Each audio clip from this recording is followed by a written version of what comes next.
வணக்கம் ஸ்டூடெண்ட்ஸ். இப்போ நம்ம பார்க்குறது எக்ஸசைஸ் 1.5ல் கொஸ்டின் நம்பர் 3.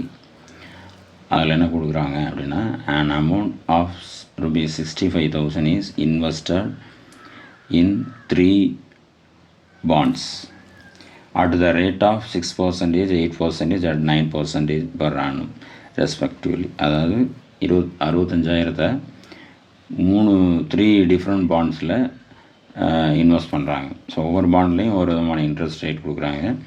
ஃபஸ்ட் ஒனில் 6%, செகண்ட் ஒனில் 8%, தேர்ட் ஒனில் 9%.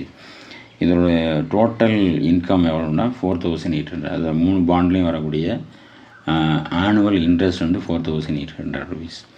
The income from the third bond is ₹600 more than that from the second bond.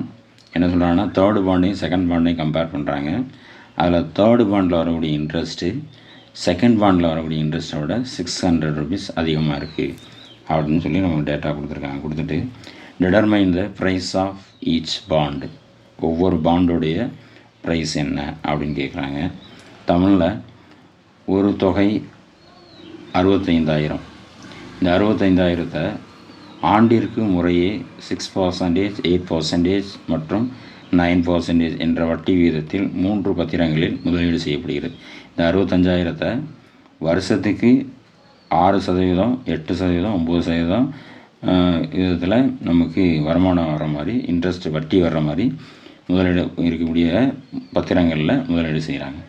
மொத்த ஆண்டு வருமானம் 4,800. அதாவது இந்த வட்டி ஒரு வருஷத்துக்கு 3லையும் வரக்கூடிய மொத்த வட்டி வந்து 4,800.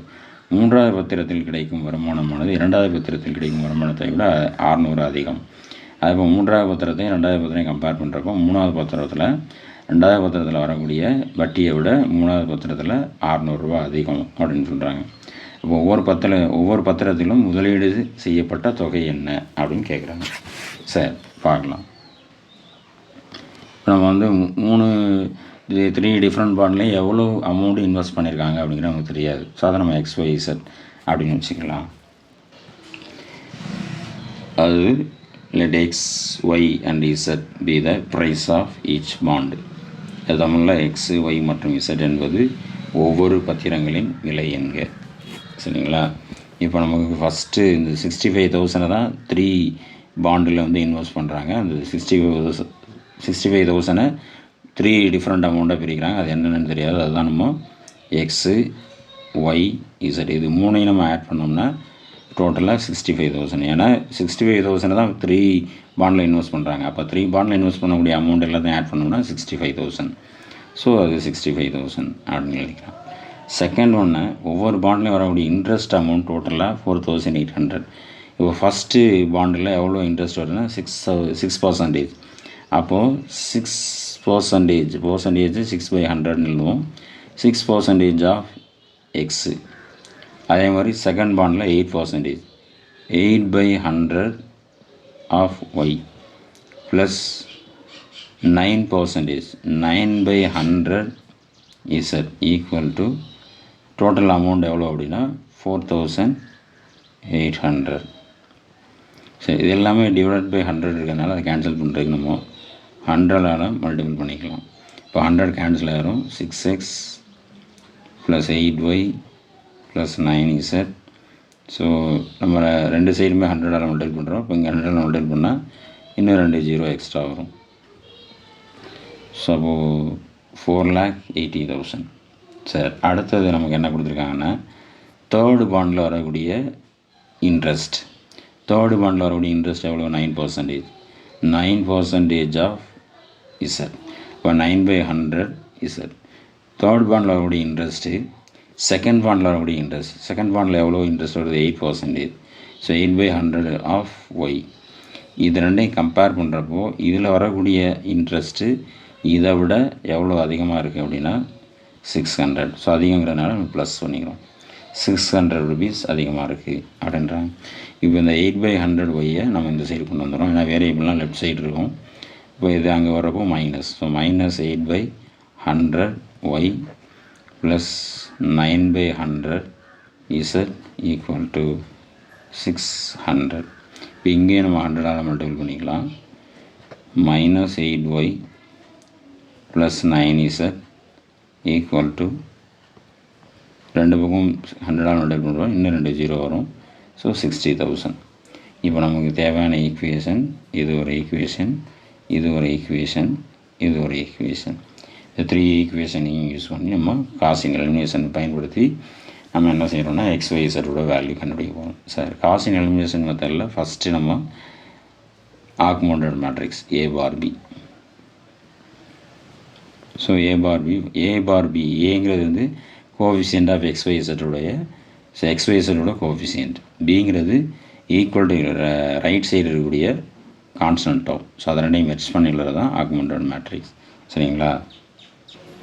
ஃபஸ்ட் ஈக்குவேஷனில் XYZோட கோஎஃபிஷியன்ட் 1 1 1. செகண்ட் ஈக்குவேஷனில் 6 8 9. தேர்ட் ஈக்குவேஷனில் Xயில் 0 y -8 9. அதே மாதிரி பிங்கிறது ரைட் சைடு உள்ள கான்ஸ்டன்ட் டேர்ம். ஃபஸ்ட் ஈக்குவேஷனில் 65,000, செகண்ட் ஈக்குவேஷனில் 4,80,000, தேர்ட் ஈக்குவேஷனில் 60,000. இப்போ நம்ம ரோ எக்லான் ஃபார்ம் கொண்டு வரணும். ஸோ ரோ எக்லான் ஃபார்ம்னா ஃபஸ்ட் ரோ ஃபஸ்ட் எல்லாமே நான் ஜீரோவாக இருக்கணும், இருக்குது, அதை அப்படி எழுதிக்கிறேன். 1 1 1 65,000. அடுத்து நம்ம என்ன செய்யணும்னா ஃபஸ்ட்டு அடுத்து செகண்ட் ரோலையும் தேர்ட் ரோலையும் ஃபஸ்ட் எலமெண்ட்டாக 0 ஆகணும். இப்போ செகண்ட் ரோவில் 6 இதை 0 ஆகணும். தேர்ட் ரோவில் ஆல்ரெடி 0 இருக்கனால அதை நம்ம அதை எதுவுமே செய்யக்கூடாது, அதை அப்படியே வச்சுக்க போகிறேன். ஸோ ஃபஸ்ட்டு இதை 0 ஆகணும். 6 செகண்ட் ரோவில் இது 6 ஃபஸ்ட்டு செகண்ட் ரோவில் ஃபஸ்ட் எலமெண்ட் 0 ஆகணும். ஃபஸ்ட் ரோ யூஸ் பண்ணணும். ஸோ ஃபஸ்ட் ரோ யூஸ் பண்ணுறப்போ இங்கே 6னா இங்கேயும் 6 வரணும். ஸோ அதனால் நான் என்ன செஞ்சுக்கிறேன்னா R2 தான் சேஞ்ச் பண்ணுறோம். R2 இங்கே 6னா இங்கே 6 வரணும். R1 6 மல்டிப்ளை பண்ணுறேன். 6 R1 ரெண்டுமே சேம் சைன், அதனால் சப்ட்ராக்ட் பண்ணிக்கிறேன். பாருங்கள் R2 என்னது 6 8 9 4,80,000. இப்போ R1 6 மல்டிப்ளை பண்ணுறேன். 6 6 6 0 0 0 6 5s are 30, balance 3, 6 6 are 36, 36 plus 9 39. சரி, சப்ராக்ட் பண்ணலாம். சைன் சேஞ்ச் பண்ணுறோம். 0 8 minus 6 2, 9 minus 3 6 3, 0 0 0 0, 18 minus 9 9 0, 3 minus 3 0, 0 2 3 90,000. அடுத்த ரோவில் அது ஆல்ரெடி 0வாக தான் இருக்குது. ஸோ அதனால் அப்படியே வச்சுக்கிறோம். -8 9 60,000. சரி, இப்போ அடுத்த ஸ்டெப்பில் இந்த எலமெண்ட்டை 0 ஆகணும்.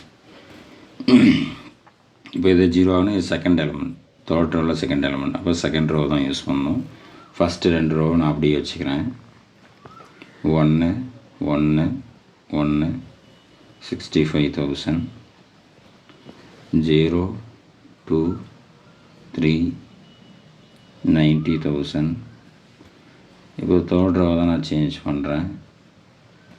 தேர்ட் ரோவை அப்படியே வச்சுட்டு இங்கே 8னா இங்கேயும் 8 வரணும். இப்போ செகண்ட் ரோவை 4 மல்டிப்ளை பண்ணணும். 4 2s are 8. இப்போ ரெண்டுமே டிஃப்ரெண்ட், இது ப்ளஸ் இது டிஃப்ரெண்ட் சைன் தான் ப்ளஸ் பண்ணிக்கணும். ஸோ ஓகே, இப்போ R3 அப்படி எழுதிக்கலாம். 0 -8 9 60,000. R2வை 4 மல்டிப்ளை பண்ணுறேன். 0 8 4 3s are 12, 9 இது 0 4 zeros வந்துடும். 9 4s are 36. சப்ராக்ட் பண்ணணும், ப்ளஸ் பண்ணணும். அதனால் சைன் மாற்ற வேண்டியதில்லை. 0 0 ரெண்டையும் ஆட் பண்ணோம்னா 21. இங்கே 0 0 0 0 6 6 are 12, 6 plus 6 12, balance 1 4 42. So 0 0 21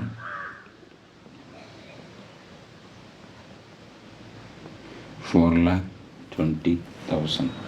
so so row echelon form வந்துருச்சு. ஸோ இந்த ஃபஸ்ட் ரோவில் செகண்ட் ரோவில் ஒரு 0, தேர்ட் ரோவில் ஃபஸ்ட்டு 2 எலமெண்ட் 0. சரி, ரோ எக்லான் ஃபார்ம். இப்போ நம்ம இதை மேட்ரிக்ஸ் ஈக்குவேஷன் ஃபார்மேட்டில் எழுதிக்கலாம். ஸோ அது ஈக்குவலண்ட்டாக இருக்கும். ஸோ அதே மாதிரி நம்ம எழுதிக்கலாம். சரி, ஃபஸ்ட்டு A 1 1 1 0 2 3 0 0 21. எக்ஸுங்கிறது variable matrix x y z. B 65,000 90,000 4,20,000. Back சைடில் மல்டிபிள் பண்ணுவோம். So 21Z equal to 4,20,000. Z equal to 4,20,000 divided by 21. 21 டேபிளால் divide பண்ணோம்னா 121 21 221 42. அப்போ 20,000.